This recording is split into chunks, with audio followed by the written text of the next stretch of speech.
आज की वीडियो में हम लोग बात कर रहे हैं बीएड वर्सेज एनआईओएस को लेकर के। एनआईएस डीएलएड के विपक्ष में आखिर बीपीएससी क्यों हो गई और बीपीएससी ने आखिर इस तरह का बयान क्यों दिया।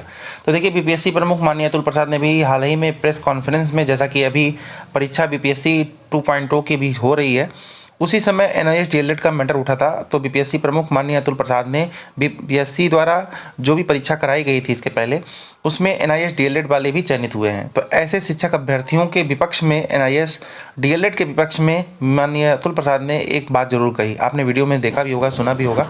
उन्होंने कहा कि एनआईएस डीएलएड उनके लिए था जो पहले से ही शिक्षारत थे। ऐसे शिक्षक जो पहले से ही पढ़ा रहे थे, उनके लिए वो 6 महीने का उसमें इंक्लूड था, क्योंकि वो पढ़ा रहे थे। और उन्होंने बाद में जब 18 महीने का एनआईएस डीएलएड किया तो उनके लिए वैलिड था।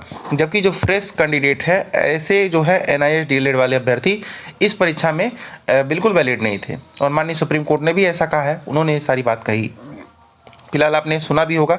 तो उन्होंने कहा कि 2017 के पहले, जैसा कि माननीय सुप्रीम कोर्ट का फैसला आया था कि 2017 के पहले जो लोग भी एनआईएस डीएलएड किए हुए हैं और पहले से शिक्षक हैं और ऐसे लोग बीपीएससी में उन्होंने आवेदन करा था और टीचर हो गए हैं, ऐसे लोगों को कोई दिक्कत नहीं होगी। लेकिन उसके बाद सभी लोग वैलिड नहीं हैं। अब प्रश्न ये आता है कि 2017 ही पहला बैच था, 2017-2019, तो एनआईएस डीएलएड उसके पहले वाले कैसे वैलिड हो गए। तो उनके कहने का मतलब ये है कि चाहे जिस भी स्टेट से किए हों, चाहे जहाँ से भी एनआईएस डीएलएड हुआ हो सकता है कहीं से हुआ रहा हो। उनका कहने का मतलब ये है जो भी पहले हुए हों 2017 से पहले, ऐसे लोग ही वैलिड होंगे, उसके बाद वैलिड नहीं होंगे। उन्होंने साफ साफ कहा है। तो फिलहाल 2017 के बाद का जो मामला आ रहा है इस समय बीपीएससी द्वारा, तो बीपीएससी ने माननीय सुप्रीम कोर्ट की बात ही को दोहराया है कि जो 2017 के बाद एनआईएस डीएलएड किए हुए फ्रेश कैंडिडेट हैं और उन्होंने बीपीएससी में भर दिया था फॉर्म और चयनित हो गए हैं, ऐसे लोगों के ऊपर कालांतर में कार्रवाई की जाएगी। उन्होंने ये बात कही है। फिलहाल अभी भी मामला जो है काफ़ी असमंजस वाला है, क्योंकि पूर्ण रूप से स्पष्ट नहीं है। अगर ऐसा होता कि वे 2017 के बाद चयनित सभी अभ्यर्थियों को बाहर निकालने संबंधी बात कहते हैं, तो जरूर एक नोटिस जरूर जारी हो जाता कि बीपीएससी में जितने भी चयनित एनआईएस डीएलएड 2017 के बाद अभ्यर्थी हैं इस समय और कहीं ट्रेनिंग ले रहे हैं या उत्तीर्ण हैं, ऐसे सभी अभ्यर्थियों को हम बीएड की तरफ बाहर कर रहे हैं। फिलहाल उन्होंने ऐसा कोई नोटिस नहीं दिया। प्रेस कॉन्फ्रेंस में कोई क्वेश्चन था, उन्होंने उसका जवाब भर दिया है। ठीक है, तो फिलहाल लिखित कोई ऑफिशियल जानकारी अभी नहीं आई है कि एनआईएस डीएलएड 2017 के पहले जो है वही रहेंगे और उसके बाद वाले नहीं रहेंगे। फिलहाल माननीय सुप्रीम कोर्ट का फैसला काफ़ी जगह के लिए आता है, कहीं इम्प्लीमेंट होता है, कहीं नहीं होता है, कहीं लागू होता है, कहीं नहीं होता है। जैसे कि अभी ले लें, माननीय सुप्रीम कोर्ट का फैसला बीएड के विपक्ष में आया था कि पीआरटी में नहीं रहेगा बीएड, ठीक है। लेकिन छत्तीसगढ़ में क्या हुआ, छत्तीसगढ़ की गवर्नमेंट ने कर दिया और वहाँ टीचर इसमें सैलरी भी पा रहे हैं। और हिमाचल प्रदेश में भी ऐसे हुआ। हिमाचल में भी पीआरटी से बीएड को बाहर किया गया था, लेकिन वहाँ भी ओके कर दिया गया, वहाँ भी लोग पढ़ा रहे हैं। अभी हाल ही में जो है फैसला आया है, अभी बिहार गवर्नमेंट का भी आपने देखा ही होगा, पटना हाई कोर्ट का फैसला आया है कि जो पहले से शिक्षक पढ़ा रहे हैं और वो पीआरटी में चयनित बीएड अभ्यर्थी हैं, ऐसे 22,000 लोगों को जो है बाहर किया जा रहा है। ठीक है, तो ऐसे ही अन्य राज्यों में, जैसे कि अभी एमपी की बात करें, एमपी का फैसला आया एमपी हाई कोर्ट का, उसमें ये फैसला आया है कि जो पहले से पीआरटी में बीएड वाले पढ़ा रहे हैं उनको नहीं निकाला जाएगा। जबकि बिहार में क्या हुआ, उल्टा निकाला जा रहा है। तो ये अलग अलग कोर्ट जो है, अलग अलग स्टेट की जो कोर्ट है अपना अपना जो है आदेश देती है और वहाँ की गवर्नमेंट के ऊपर होता है कि गवर्नमेंट उसको इम्प्लीमेंट करना चाह रही है अथवा उसके ऊपर कितना प्रेशर है। ठीक है, जैसे कि बिहार के ऊपर प्रेशर था ज़्यादा, पीआरटी से बीएड को बाहर किया जाए, तो बीएड वाले बाहर हो गए। अभी जो पहले से शिक्षारत हैं 22,000 शिक्षक, इनको भी बाहर निकाला जाएगा, इनके ऊपर प्रेशर है। लेकिन मध्य प्रदेश में ऐसा बिल्कुल नहीं था, वहाँ उलट सिस्टम था इसके, क्योंकि वहाँ बीजेपी की गवर्नमेंट थी। तो वहाँ पे जो पहले से शिक्षारत अभ्यर्थी हैं, जो बीएड के पीआरटी में चयनित अभ्यर्थी हैं, उन्हें बाहर निकालने के लिए कोर्ट में मामला लगा हुआ था। फिलहाल एमपी हाई कोर्ट ने पहले ही कह दिया कि हम बिल्कुल नहीं निकाल रहे हैं, जो टीचर पहले से पढ़ा रहे हैं वो पढ़ाते रहेंगे। ठीक है, यानी कि जो माननीय सुप्रीम कोर्ट का फैसला आया था उसे रेट्रोस्पेक्ट नहीं किया जा रहा है, मतलब पूर्ण रूप से शुरू से प्रभावी नहीं किया जा रहा है, अभी करंट टाइम से किया जा रहा है। तो इसीलिए बीपीएससी में जो चयनित अभ्यर्थी थे उन्हें बाहर निकाला गया। तो उसी पे बीपीएससी अभ्यर्थी कह रहे हैं कि अगर करंट टाइम से ही लागू हो रहा है तो छत्तीसगढ़ में क्यों नहीं बाहर किया गया पीआरटी से बीएड को।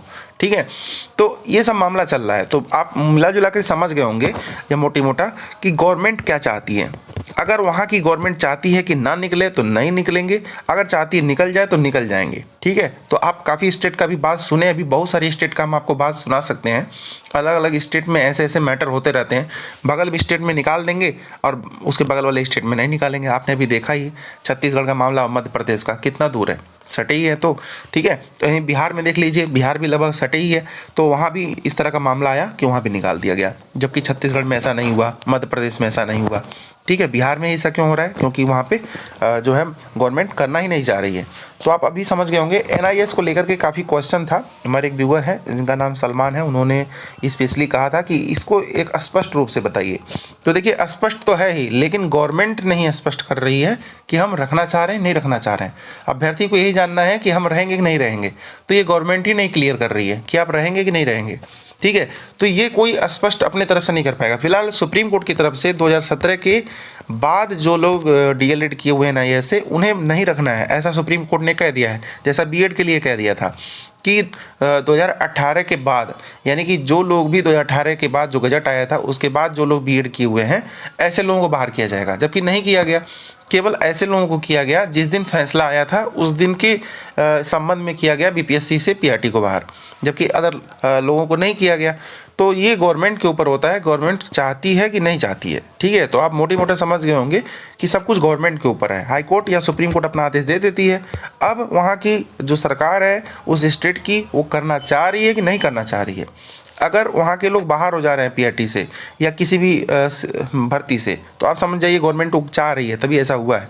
ठीक है, फिलहाल न्यायपालिका का अपना एक विषय है जो कि संविधान तक ही हमें लगता है काफ़ी सीमित रह जा रहा है, क्योंकि अलग अलग स्टेट में ऐसा हो रहा है, अलग स्टेट में ऐसा नहीं हो रहा है। तो क्या कर सकते हैं फिर कि न्यायपालिका हर जगह हावी नहीं हो पा रही है।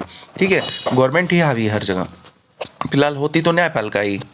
लेकिन 2017 से पहले उन्होंने साफ साफ कह दिया है, BPSC प्रमुख ने भी कहा है कि जो माननीय सुप्रीम कोर्ट का फैसला है हम उसी बात को दोहराते हैं। उन्होंने कहा तो है, बस ऑफिशियल कुछ नहीं कहा है। तो नहीं लगता है ऐसा कुछ कि बिहार गवर्नमेंट ऐसा कुछ करना चाह रही है और NIOS DLED को बाहर नहीं करना चाह रही है, B.Ed को भी नहीं करना चाह रही थी, प्रेशर बस करना पड़ा। अगर बिहार गवर्नमेंट के ऊपर प्रेशर पड़ता है तो NIS DLED को बाहर कर सकती है। फिलहाल कितना प्रेशर पड़ता है, कितना प्रेशर लेती है, अथवा वो करना चाह रही है नहीं करना चाह रही है, तो वही जानेंगे जब तक ऐसा कुछ हो नहीं जाता है। ठीक है, तो फिलहाल यही सब मामला था मिला जुला करके। और बाकी कुछ और जानकारी हो या कोई और कन्फ्यूजन आपका बच गया हो तो कमेंट बॉक्स में लिखिएगा। अभी के लिए बस इतना ही, धन्यवाद।